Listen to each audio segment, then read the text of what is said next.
नमस्कार दोस्तों, ये हमारी ट्राई हैक मी सीरीज़ की 10वीं वीडियो है जिसमें हम HTTP इन डिटेल इस रूम को सॉल्व करने वाले हैं। तो हम जानेंगे इसमें कि HTTP क्या होता है और ये कैसे काम करता है। तो HTTP का जो फुल फॉर्म होता है हाइपर टेक्स्ट ट्रांसफ़र प्रोटोकॉल होता है। ये एक प्रकार का प्रोटोकॉल है जो क्या करता है कि जो सर्वर से आप जो भी चीज़ रिक्वेस्ट करते हैं, जैसे आप अपने ब्राउज़र में अगर youtube.com खोलते हैं तो वो क्या करता है, youtube.com वो YouTube के सर्वर पर जाता है। वहाँ से वो जो डाटा आप रिक्वेस्ट करते हैं, मान लीजिए कोई सॉन्ग आपने सर्च किया तो उससे रिलेटेड जो सॉन्ग उसमें उस सर्वर में सेव होगा वो आपको लाकर दे देगा। तो ये जो तरीका है आपके ब्राउज़र से सर्वर तक जो आप रिक्वेस्ट भेजते हैं और जो रिस्पॉन्स आप प्राप्त करते हैं वो एक प्रोटोकॉल के माध्यम से होता है, जिसे हम हाइपर टेक्स्ट ट्रांसफ़र प्रोटोकॉल कहते हैं। और इसके अलावा जो इसमें HTTPS इसका जो नया वर्जन है ये सिक्योर कहलाता है। सिक्योर मतलब कि पहले जब HTTP का यूज़ करते थे हम, तो वो जो डाटा था वो इनक्रिप्टेड नहीं था। मतलब जो आप रिक्वेस्ट कर रहे हैं वो भी अगर कोई थर्ड पार्टी सॉफ्टवेयर है या कोई देखना चाहे तो वो दिख जाता था। लेकिन HTTPS में क्या होता है, जो इनक्रिप्टेड फॉर्म में होता है। जो डाटा यदि किसी को दिख भी जाता है, जो रिक्वेस्ट आपने किया है या रिस्पॉन्स जो उधर से सर्वर से आया है, मान लीजिए आपने यूज़र नेम पासवर्ड आपके डाले किसी वेबसाइट पर, तो वो इनक्रिप्टेड होकर देखेंगे। मतलब किसी को डायरेक्ट जो आपका यूज़र नेम है पासवर्ड है वो दिखेगा नहीं, वो इनक्रिप्टेड होकर जाएगा और ऐसे ही रिस्पॉन्स भी इनक्रिप्टेड फॉर्म में आएगा। तो HTTPS का मतलब है इसमें सिक्योरली आप डेटा को ट्रांसफ़र कर सकते हैं वेब ब्राउज़र से सर्वर तक और सर्वर से ब्राउज़र तक। ठीक है, अब जो क्वेश्चन है ये देख लेते हैं कि what does the HTTP stand for. तो इसका आंसर क्या होना चाहिए, हाइपर टेक्स्ट ट्रांसफ़र प्रोटोकॉल।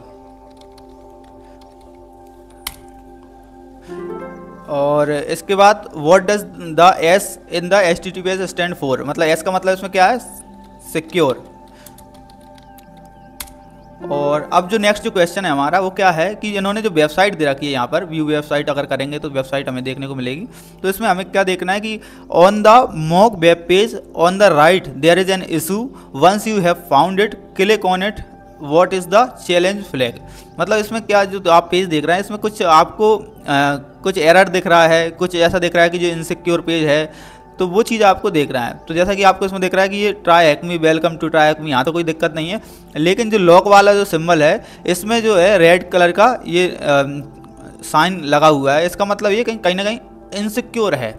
तो इसको हम जब क्लिक करेंगे तो आपको ये फ्लैग रिवील हो जाएगा और ये फ्लैग जो है आप क्या करेंगे, कॉपी कर कर यहाँ पेस्ट कर देंगे तो आपका आंसर मिल जाएगा आपको। तो इस प्रकार से आप अभी ये बेसिक लेवल वाले जो चैप्टर हैं, उसके बाद जब प्री साइबर सिक्योरिटी का हमारा ये रूम्स कंप्लीट हो जाएंगे, उसके बाद हमें एडवांस जब ये चीज़ें करेंगे तो आपको इतनी आसानी से कोई फ्लैग नहीं मिलने वाला। आपको दो घंटे एक दो घंटे परेशान होना पड़ेगा, तब जाकर कोई आपको फ्लैग मिल पाया करेगा।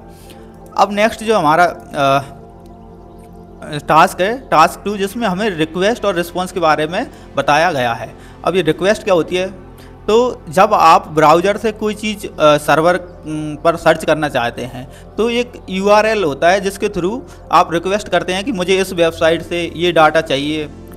समझ सकते हैं, यदि आप मान लीजिए YouTube पर कोई वीडियो देखने चाहते हैं, मतलब हैकिंग से रिलेटेड कोई वीडियो देखना चाहते हैं, तो आप YouTube के जो सर्च बार है उसमें डालोगे ना कि मुझे एथिकल हैकिंग से रिलेटेड वीडियो चाहिए, HTTPS के बारे में जानना है।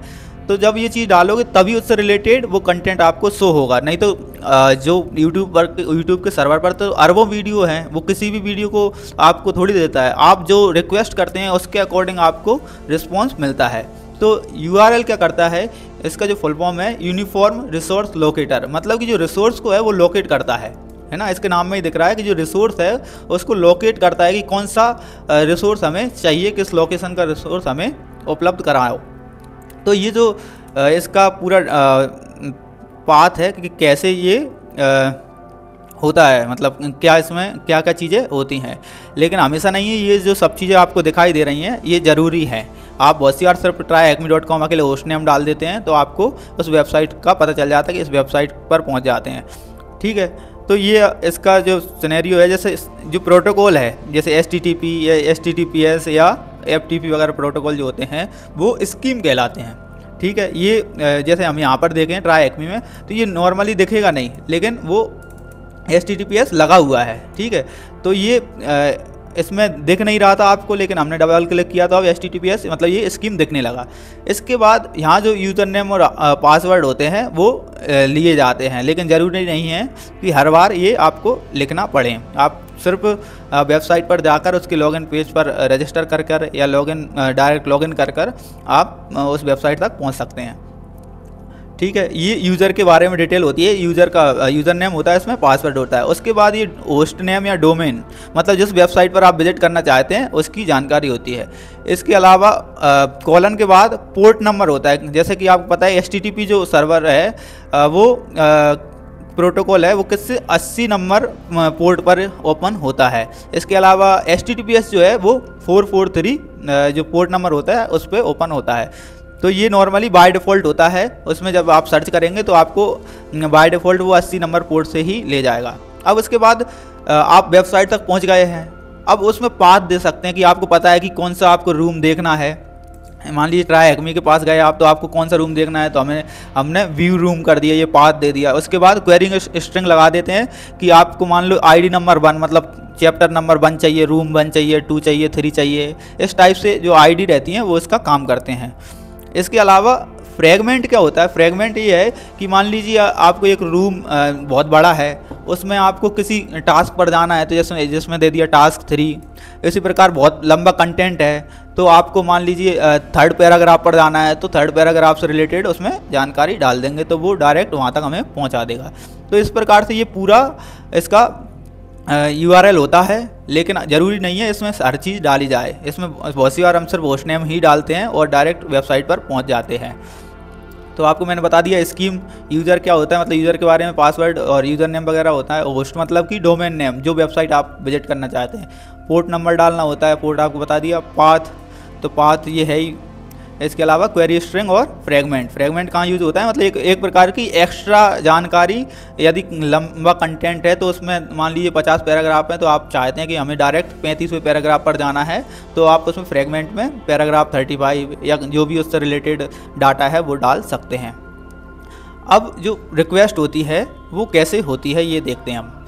तो ब्राउज़र के द्वारा जो भी रिक्वेस्ट की जाती है तो वो कैसे, सिर्फ ये जैसे गेट रिक्वेस्ट का एक मेथड है, और फिर HTTP और इसका वर्जन 1.1 ये रिक्वेस्ट का मेथड है। ये जो डायरेक्ट आप किसी भी वेबसाइट पर जाना है तो सिर्फ आपको ये जो डाटा है वो फॉलो होता है रिक्वेस्ट में।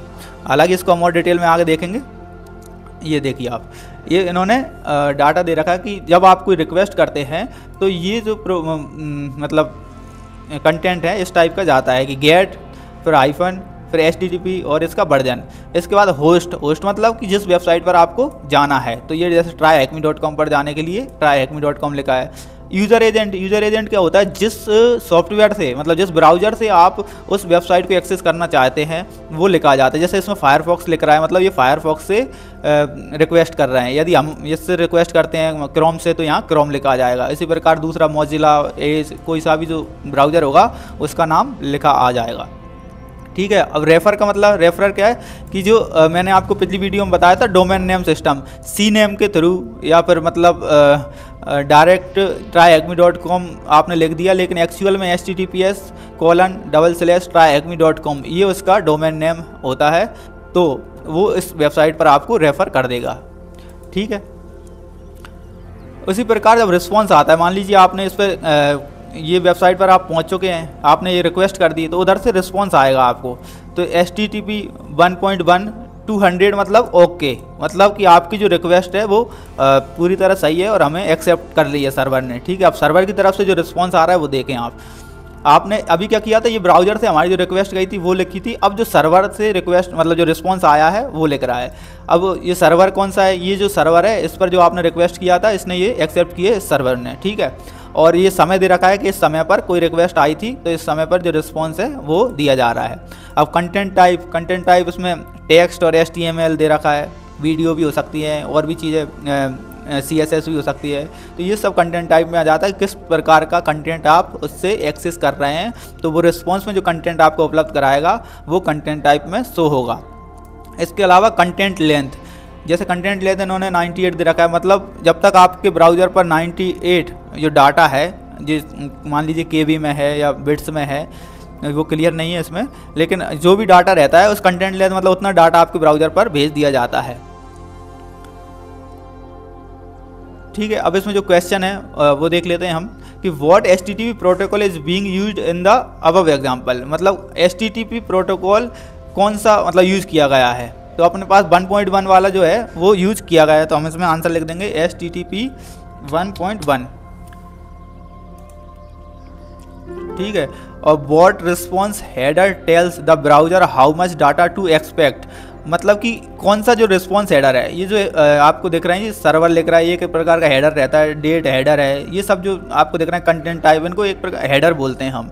ठीक है, तो इसमें कंटेंट लेंथ 98, तो ये जो पूछ रहा है कि कौन सा जो रिस्पॉन्स हेडर है वो ब्राउज़र को बताता है कि कितना डाटा आना है, हाउ मच डाटा एक्सपेक्ट, मतलब कितना डाटा आना है। तो इसमें दिख रहा है हमें कंटेंट लेंथ जो है वो बता देती है कि कितना डाटा आएगा, जैसे 98 बिट या बाइट जो भी डाटा है आपके पास प्राप्त होगा। तो कौन बताता है, ये कंटेंट लेंथ। इसमें आंसर इसका क्या हो जाएगा, कंटेंट लेंथ।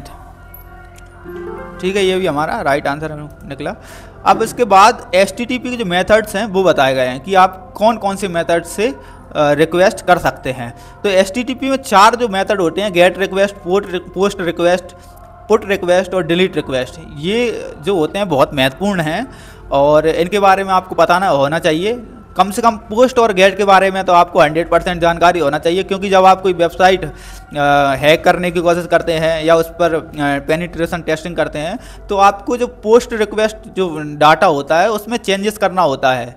तो उसके थ्रू आप किसी सर्वर साइट मतलब जो सर्वर साइट अटैक कर सकते हैं और सर्वर से जो सेंसिटिव जानकारी है वो प्राप्त कर सकते हैं। तो आपको मैं बताता हूँ कि ये रिक्वेस्ट क्या है।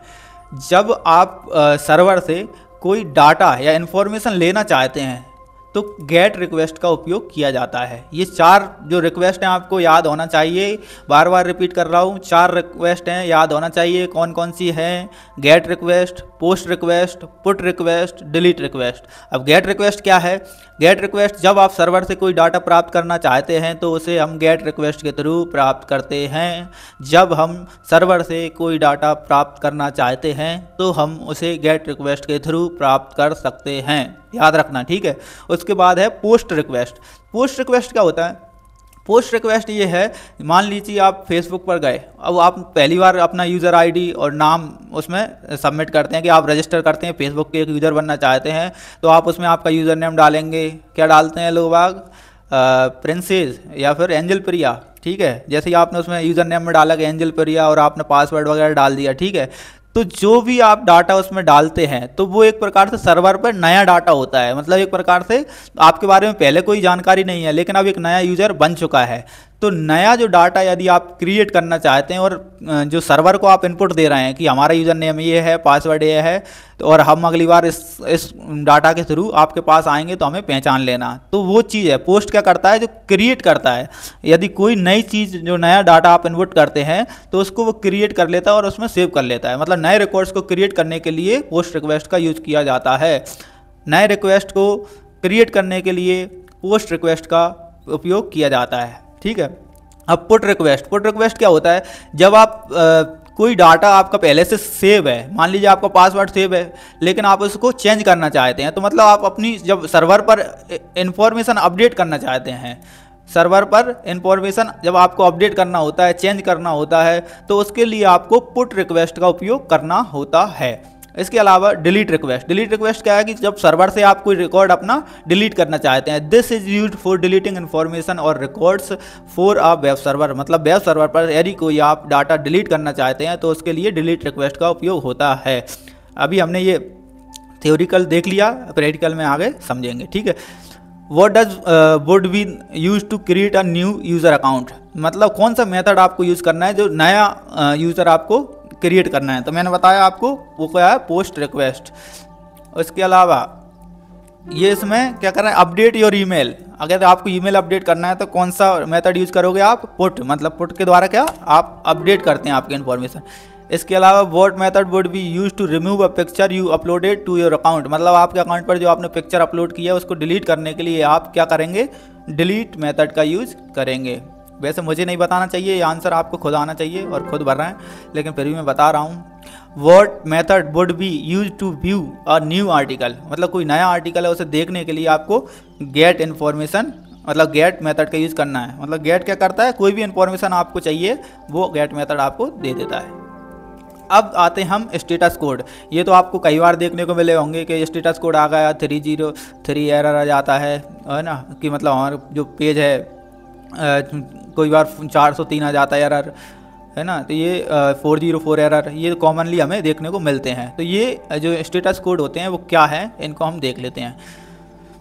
स्टेटस कोड क्या है, जैसे आपने कोई रिक्वेस्ट सर्वर पर की तो उससे रिलेटेड जो कोड आता है स्टेटस कोड, उससे हमें ये समझने आ जाता है कि हमारी रिक्वेस्ट के साथ जो सर्वर है किस प्रकार से डील कर पा रहा है। क्या हमारी रिक्वेस्ट ऑथेंटिक हो चुकी है उसके पास, क्या हमें अब उसका रिस्पांस मिल जाएगा, या फिर किसी दूसरी वेबसाइट पर हमको रिडायरेक्ट कर दिया जाएगा, या कोई एरर हो तो एरर स्टेटस कोड हमें पता चल जाता है कि ये कोई एरर है, या सर्वर पर कोई एरर है, मतलब सर्वर हम तो रिक्वेस्ट सही कर रहे हैं लेकिन सर्वर में कोई दिक्कत आ रही है, तो उसके द्वारा जो एरर दिए जाते हैं वो स्टेटस कोड जो रहते हैं उससे हमें पता लग जाता है। तो अब हम इन जो स्टेटस कोड हैं इनके बारे में देखते हैं। ये क्या है, 100 से 199 तक जो इन्फॉर्मेशन रिस्पॉन्स होता है। मतलब एक प्रकार से जब आप क्या कहते हैं, जब क्लाइंट जो होता है आपकी रिक्वेस्ट करता है तो वो जो सर्वर है उसको एक्सेप्ट कर लेता है, लेकिन वो ये कहता है कि आप अभी आधा डाटा आपका आ चुका है और बाद में जो आपका डेटा जो बचा है वो डायरेक्ट और सेंड कीजिए। तो एक इस प्रकार का जो होता है नॉर्मली मतलब ठीक रिस्पॉन्स है कि कोई दिक्कत नहीं, आप अपना डाटा जो अभी आ रहा है वो कम्प्लीटली आप भेजें। उसके बाद जो 200 से 299 के बीच जो रहता है जो स्टेटस कोड होते हैं वो क्या कहते हैं कि आपकी जो रिक्वेस्ट है वो सक्सेसफुल हो चुकी है, मतलब आपने जो डेटा भेजा है वो हमारी तरफ आ चुका है पूरी तरह, ठीक है, अब हम इसका रिस्पॉन्स भेज रहे हैं। इसके अलावा 300 से 399 में रीडायरेक्शन होता है। रीडायरेक्शन मतलब कि जो आपने रिक्वेस्ट की है वो हमारे सर्वर पर नहीं है या फिर इस वेबसाइट पर नहीं है, उसको दूसरी वेबसाइट पर रीडायरेक्ट करना होता है। तो इसको 300 से 399 के बीच में जो स्टेटस कोड होते हैं वो होते हैं। इसके अलावा 400 से 499 में जो होता है वो क्या होता है कि जब क्लाइंट कोई गलती करता है या गलती भी नहीं करता, या उसका नेटवर्क इशू होता है, या उसके ब्राउज़र में कोई दिक्कत होती है, या फिर फायरवॉल के थ्रू कोई दिक्कत आ रही है, तो वो 400 से 499 के बीच में जो एरर होते हैं वो क्लाइंट के एरर होते हैं, क्लाइंट से रिलेटेड कोई एरर या गलती होती है वो दिखाता है। इसके अलावा जो 500 से 599 जो रहते हैं कोड, ये बहुत सीरियस प्रॉब्लम या मेजर प्रॉब्लम को डिनोट करते हैं कि ये सर्वर एरर्स हैं, मतलब सर्वर में कोई खराबी है, क्योंकि सर्वर एक ऐसी चीज़ है कि जिसको 24 घंटा आपको सर्विस देना होता है, लेकिन यदि उसमें कोई खराबियाँ होती है तो एक बड़ी मेजर प्रॉब्लम होती है, क्योंकि इससे करोड़ों जो यूज़र्स हैं वो इफ़ेक्टेड होते हैं। तो जो सर्वर साइड जो एरर होते हैं वो एक मेजर एरर माने जाते हैं, और ये जो कोड आते हैं बहुत रेयर केस में आते हैं, क्योंकि देखा जाता है कि सर्वर पर अधिकतर कोई दिक्कत नहीं आती, ठीक है। अब जो हमें याद करना है ये कुछ 5-7 जो कोड हैं जो प्रमुख कोड हैं जो हमें याद रखना चाहिए। इसके अलावा यदि आप बहुत इंटरेस्टेड हैं तो ये http.cat है, इस वेबसाइट पर आप जाएं, आपको सारे जो सर्वर स्टेटस कोड हैं वो सभी देखने को मिल जाएंगे। ये आपको देखिए इसमें जो बहुत सारे जो स्टेटस कोड हैं वो सब देखने को मिलेंगे। तो यदि बहुत लोग जो इंटरेस्टेड हैं कि मुझे तो बहुत सारे स्टेटस कोड याद रखना है, जानकारी बहुत ज़्यादा होना चाहिए, तो आप ये cats.com वाली जो वेबसाइट है http cats, इस पर जाएं और ये स्टेटस कोड पढ़ सकते हैं, याद कर सकते हैं। अब हमें जो याद रखना है वो देख लेते हैं। मतलब 200 मतलब ओके, मतलब आपकी जो रिक्वेस्ट है आप सक्सेसफुली कंप्लीट हो चुकी है। 201 मतलब जब कोई रिसोर्स हैज़ बीन क्रिएटेड, मतलब कि कोई नया ब्लॉग पोस्ट आपने डाला या कोई नई चीज़ आपने डाली या यूज़र नेम पासवर्ड वगैरह फिल किया तो वो क्या करेगा, क्रिएट करेगा। तो क्रिएट के लिए 201 है।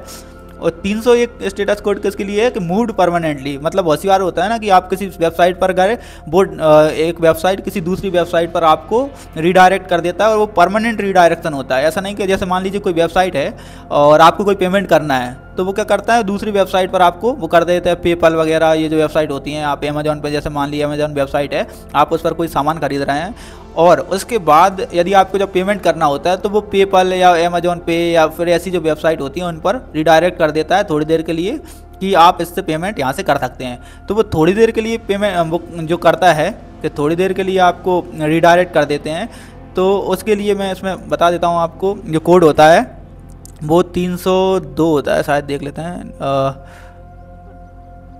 देखते हैं हम क्या है।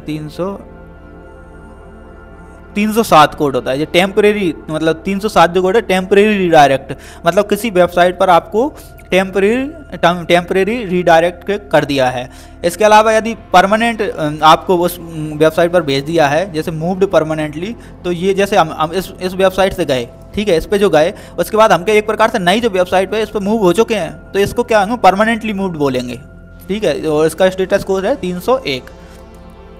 इसी प्रकार अगला जो है 302, मतलब कि 302 क्या है, similar to the above permanent redirection, ये भी परमानेंट रीडायरेक्शन से रिलेटेड है 302, but as the name suggested this is only temporary changes and it may change again in near future. मतलब ये क्या है कि टेम्परेरी, जैसे 307 कोड था उसी प्रकार से 302 कोड भी क्या करता है, हमें टेम्परेरी बेसिस पर किसी वेबसाइट पर रीडायरेक्टेड करता है। उसके अलावा जो 400 बैड रिक्वेस्ट, ये क्या है, this tells the browser that something was either wrong और मिसिंग इन द रिक्वेस्ट, मतलब हमारी रिक्वेस्ट में कोई गड़बड़ है। मैंने बताया था आपको 400 से लेकर 499 तक है, मतलब क्लाइंट साइड एरर कहलाएंगे, मतलब क्लाइंट की तरफ से अगर कोई मिस्टेक होती है, ब्राउजर में कोई मिस्टेक होती है, तो वो 400 से 499 के बीच में आएंगे। तो बैड रिक्वेस्ट क्या है कि आपने कोई प्रोटोकॉल नहीं लिखा या कोई गलत पोर्ट नंबर डाल दिया या कुछ भी जो पैरामीटर हैं वो सही आपने सेंड नहीं किए, जिसके कारण वो बैड रिक्वेस्ट कहलाएगी। और 401 में क्या है, नॉट ऑथोराइज, मतलब यूजर नेम पासवर्ड अगर आप गलत डाल रहे हैं कोई वेबसाइट पर तो वो आपको 401 स्टेटस कोड रिटर्न करेगा, ठीक है। इसके बाद 403, you do not have permission to view this resource whether you are logged in और नॉट, मतलब कुछ ऐसे सेंसिटिव पेजेस होते हैं जिनको आपको, जैसे आप कोई वेबसाइट है, मान लीजिए ट्राई हैक मी की जो वेबसाइट है, यदि आप उसके पेड यूज़र नहीं है, मतलब प्रीमियम यूज़र नहीं है, आप उसके लिए रुपए खर्च नहीं करते, तो आप उनके जो अदर पेज हैं उनको जो परमिशन नहीं है आपको एक्सेस करने की, आप सिर्फ फ्री वाले रूम से ही एक्सेस कर सकते हैं। पेड जो रूम है वो किसके लिए है, वो उनके लिए है जो उनके लिए प्रीमियम पे करते हैं। तो ये कौन सा एरर देगा आपको, 403 जो स्टेटस कोड है वो आपको रिप्लाई करेगा। और 405 मेथड नॉट अलाउड, मतलब कि ऐसा है कि मेथड नॉट अलाउड मतलब कि आप मान लीजिए कोई डाटा डिलीट करना चाहते हैं, ठीक है, सर्वर से कोई डाटा डिलीट करना चाहते हैं, तो आपको कौन सी रिक्वेस्ट करना होगी, डिलीट रिक्वेस्ट, है ना, डिलीट जो मेथड है उसका यूज करना होगा। लेकिन आप पता चल रहा है कि जो आपके जो मेथड है वो आप गेट मेथड यूज कर रहे हैं या पोस्ट मेथड यूज कर रहे हैं, तो वो मेथड डिलीट के लिए यूज ही नहीं होता, तो मतलब वो मेथड नॉट अलाउड का जो आपको रिस्पॉन्स है, रिस्पॉन्स कोड आपको मिलेगा, स्टेटस कोड 405। और 404 क्या है, पेज नॉट फाउंड, मतलब जो आपने रिक्वेस्ट की है वो रिसोर्सेज में पेज ही नहीं है, उससे रिलेटेड 404 पेज नॉट फाउंड बहुत सी बार आपको एरर देखने को मिला होगा। इसके बाद 500 जो एरर है, 500 नंबर का स्टेटस कोड, वो क्या है, इंटरनल सर्विस एरर। ये क्या है कि जो सर्वर से रिलेटेड कोई एरर है, जो रिक्वेस्ट को नहीं संभाल पा रहे हैं, हैंडल नहीं कर पा रहे हैं रिक्वेस्ट को, तब ये दिक्कत आती है। और 503 क्या है, this server can not handle A request is either overloaded और डाउन फॉर मेंटेनेंस, मतलब जब आपका जो सर्वर है वो डाउन हो जाता है या उस पर बहुत सारी रिक्वेस्ट आ जाती हैं जो आपकी रिक्वेस्ट को और हैंडल नहीं कर सकता, तो ये 503 स्टेटस कोड होता है। तो अब इससे रिलेटेड जो क्वेश्चन है वो आप खुद सॉल्व करेंगे, क्योंकि जो लेक्चर है बहुत लंबा होने वाला है, अभी लगभग आधे घंटा का लेक्चर हो चुका है। और ये जो क्वेश्चंस हैं आपको पढ़ना उनको और आप लिखना इसमें आंसर। अब इसके बाद हम हेडर्स देखेंगे।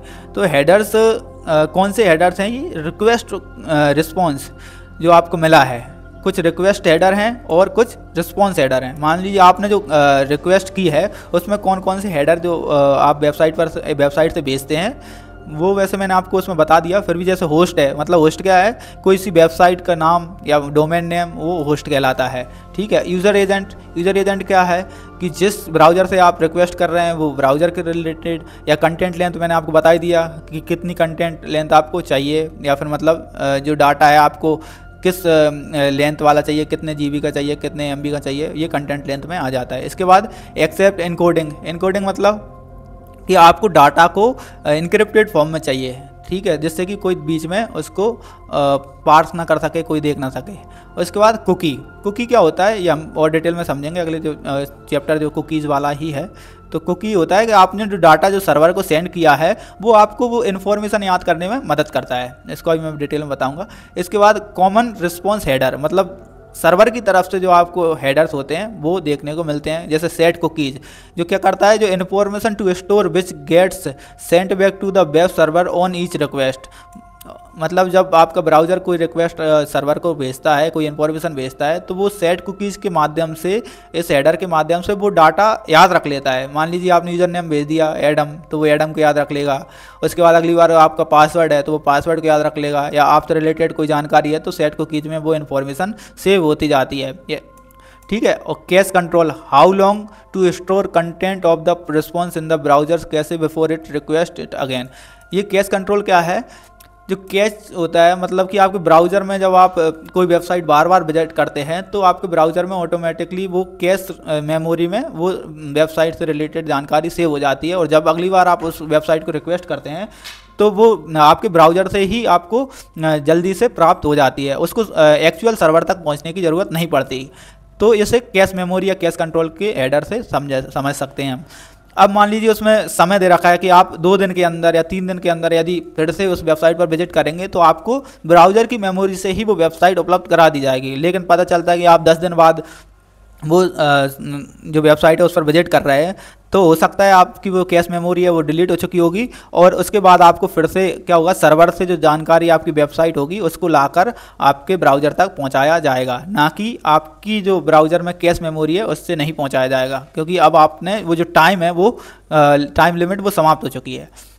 और ये कंटेंट टाइप, तो कंटेंट टाइप आपको ये समझ नहीं आता कि आप जब रिक्वेस्ट में कंटेंट टाइप डालते हैं तो मतलब आपको CSS में चाहिए, जावा स्क्रिप्ट में चाहिए, या फिर इमेजेस चाहिए, PDF चाहिए, वीडियो चाहिए, तो इस टाइप का जो डाटा है वो आप दे जो रिस्पॉन्स में मिलता है कि वीडियो मिल गई या पेज मिल गया, PDF मिल गया, तो ये कंटेंट टाइप में ये शो होता है कि कौन कौन सा कंटेंट आपको प्राप्त हुआ है ब्राउज़र पर।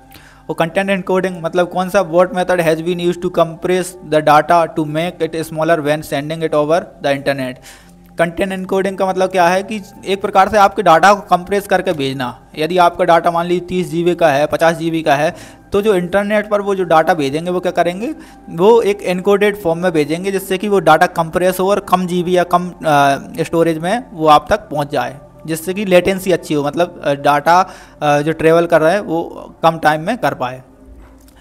अब इसमें जो क्वेश्चन है, what header tells the web server what browser is being used, मतलब कौन सा जो हेडर है ये बताता है वेब सर्वर को कि कौन सा जो ब्राउज़र है वो यूज़ किया जा रहा है।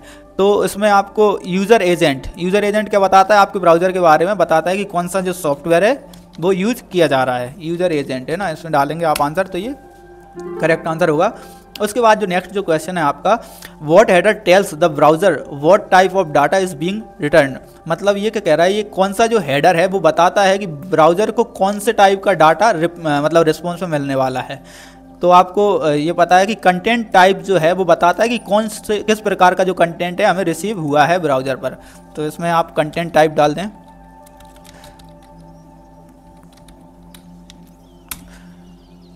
और जो नेक्स्ट जो क्वेश्चन है, what header tells the web server which website is being requested, मतलब कि कौन सा जो हेडर है वो बताता है कि वेब सर्वर को कि कौन सी वेबसाइट रिक्वेस्ट की गई है, आपके द्वारा कौन सी वेबसाइट रिक्वेस्ट की गई है, ये कौन सा हेडर बताएगा।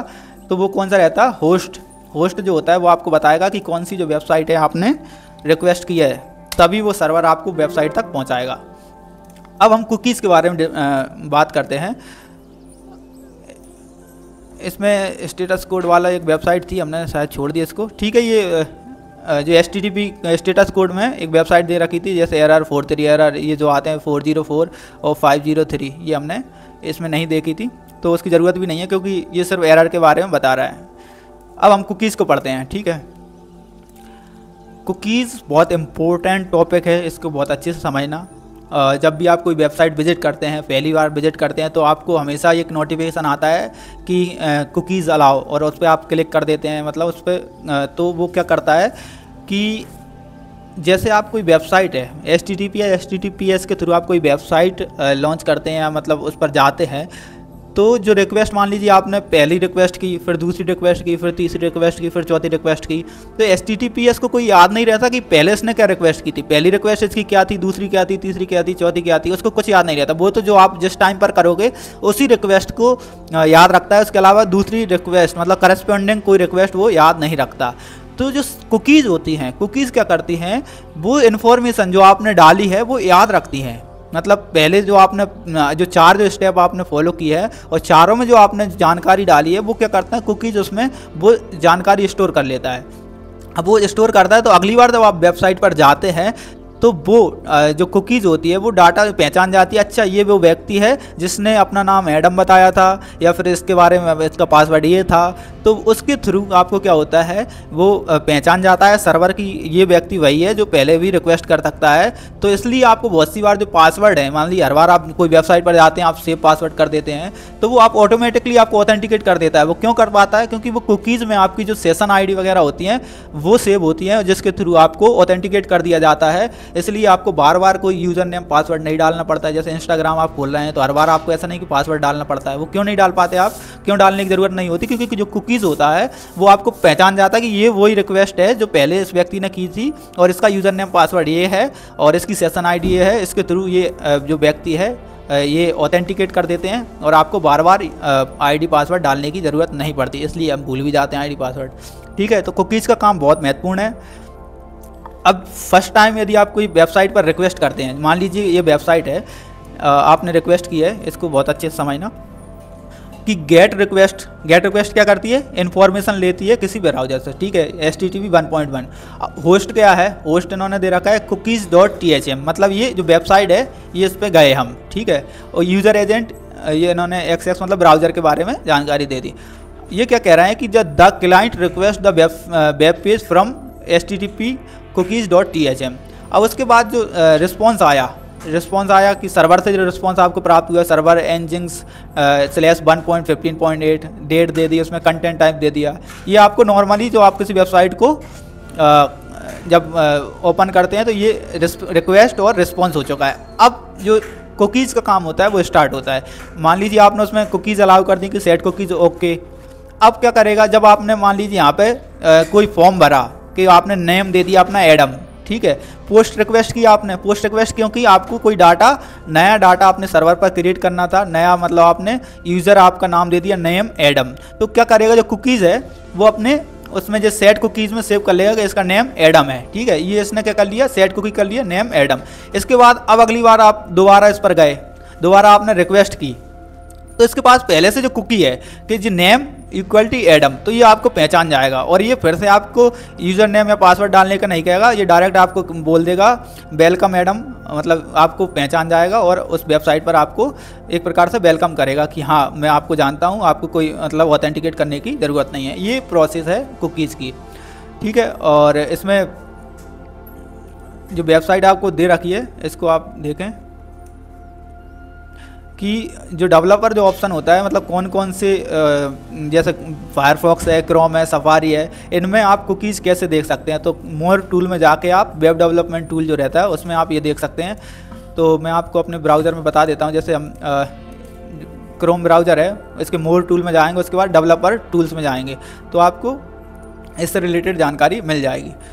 इसमें नेटवर्क जो सेक्शन जा रहे हैं, आप नेटवर्क सेक्शन में जाएंगे और जैसे ये user name password session ID जो लिख रही है, ठीक है, तो ये क्या है, ये एक प्रकार से सेंसिटिव डाटा है जिससे कोई आपकी अगर आपको किसी की सेशन ID मिल जाती है तो वो आपकी जगह अपने ब्राउज़र में लॉगिन कर सकता है। उसको ना आपके ID की ज़रूरत रहेगी ना पासवर्ड की। इस सेशन कुकी के माध्यम से वो आपके डाटा को हैक कर सकता है। तो ये बहुत सेंसिटिव जानकारी होती है। बहुत सेशन कुकीज़ वगैरह जो रहता है, अटैक होता है, इसमें ये यूज़ किया जाता है। इसलिए किसी भी व्यक्ति को आपकी जो सेशन ID वगैरह है वो प्रोवाइड नहीं कराना चाहिए, नहीं तो आप हैक हो सकते हैं। ठीक है, और अगला जो क्वेश्चन जो है, which header is use to save cookies to your computer, मतलब आपके कंप्यूटर पर जो कुकीज़ है वो सेव करने के लिए कौन सा हेडर यूज़ होता है। तो ये सेट कुकीज़, ये जो हेडर है वो यूज़ होता है। इसमें आंसर आ जाएगा सेट कुकीज़।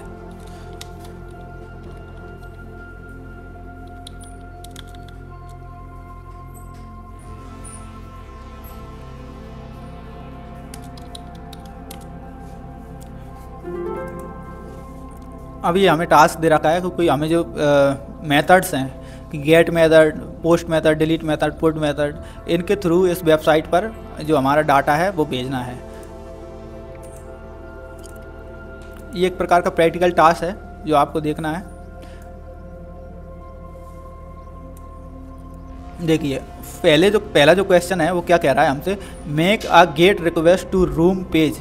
मतलब जो tryhackme.com है इसमें रूम पेज पर हमें क्या करना है, गेट रिक्वेस्ट भेजना है। ठीक है, तो गेट रिक्वेस्ट यहाँ से रिक्वेस्ट जो है गेट पहले से ही है। ठीक है, उसके बाद ये कौन सा बता रहा है कि रूम पेज, तो tryhackme का रूम पेज लिखनी है, यहाँ रूम लिख दो आप, यहाँ हम रूम लिखेंगे। उसके बाद देखो जैसे ही आपने यहाँ रूम लिखा तो गेट रिक्वेस्ट में ये जो हेडर में चेंजेस आ गए आपके, ये रूम लिखा हो चुका है। ठीक है, अब आप इसको रिक्वेस्ट करेंगे। ठीक है, अब जैसे ही आप रिक्वेस्ट करेंगे तो आपको क्या, इसका जो डाटा है मतलब ये रिस्पॉन्स प्राप्त हो जाएगा। रिस्पॉन्स में क्या प्राप्त हुआ, welcome to the room page, और ये आपको आपका क्या मिल गया, फ्लैग, और ये कॉपी करके आप पेस्ट कर सकते हैं। ठीक है, इसी प्रकार जो नेक्स्ट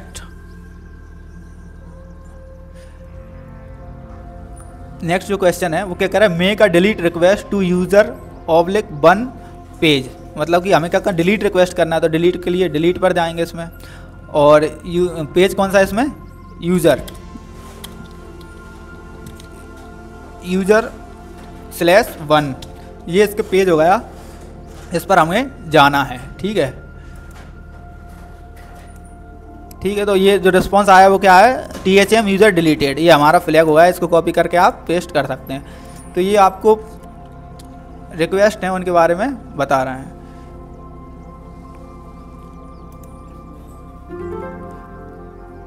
बीच में ये जो क्वेश्चन है, make a get request to blog page and set ID parameter to 1। ठीक है, तो अब ये क्या कह रहा है, हमें गेट रिक्वेस्ट करना है ब्लॉग पेज पर, तो हम गेट रिक्वेस्ट करने के लिए इसमें जाएंगे और गेट करेंगे। ठीक है, और ये कौन सा पेज कह रहा है, ब्लॉग, तो ब्लॉग के लिए इसमें ब्लॉग लिख देंगे, tryhackme.com/blog। ठीक है, और इसके अलावा ये क्या कह रहा है कि जो ID जो पैरामीटर है वो 1 सेट करना है, तो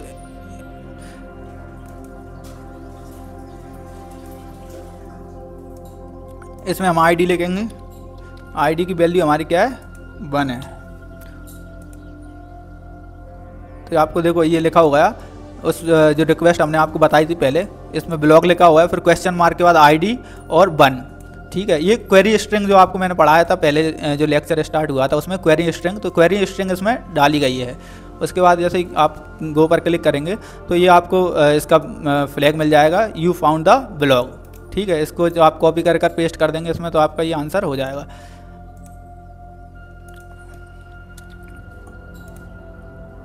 अब जो नेक्स्ट जो क्वेश्चन है, पुट रिक्वेस्ट है, make a put request to user 2 page with the user parameter set to admin. मतलब इसमें हमें क्या करना है, पुट रिक्वेस्ट करना है, और कौन से पेज पर करना है, यूज़र/2 पर ये पेज है, और जो पैरामीटर डालना है वो यूज़र और एडमिन डालना है। यूज़र नेम क्या डालना है इसमें, एडमिन। तो चलिए इसको भी करके देखते हैं। तो यूज़र एडमिन में देखें कि जो पुट रिक्वेस्ट कर रहे हैं, पुट मतलब हम क्या कर रहे हैं, एक प्रकार से जो डाटा है वो चेंज कर रहे हैं, अपडेट कर रहे हैं।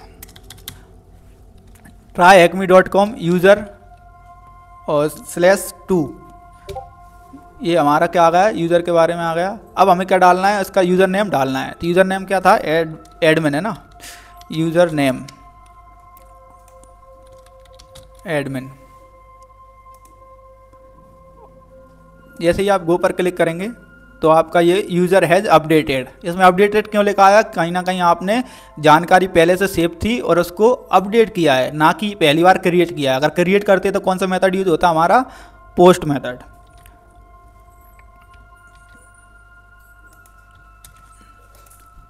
ये जो लास्ट क्वेश्चन है इसके बारे में आप खुद पढ़ें, और इसका जो आंसर है उसको आप कमेंट बॉक्स में दें। इसी के साथ ये लेक्चर समाप्त होता है। ये पहला जो लेक्चर है हमारा, ये काफ़ी लंबा हो चुका है, लगभग 45 मिनट की ये वीडियो हो चुकी है, इसलिए इसको यहीं तक समाप्त करते हैं। धन्यवाद दोस्तों, अगले लेक्चर में मिलते हैं।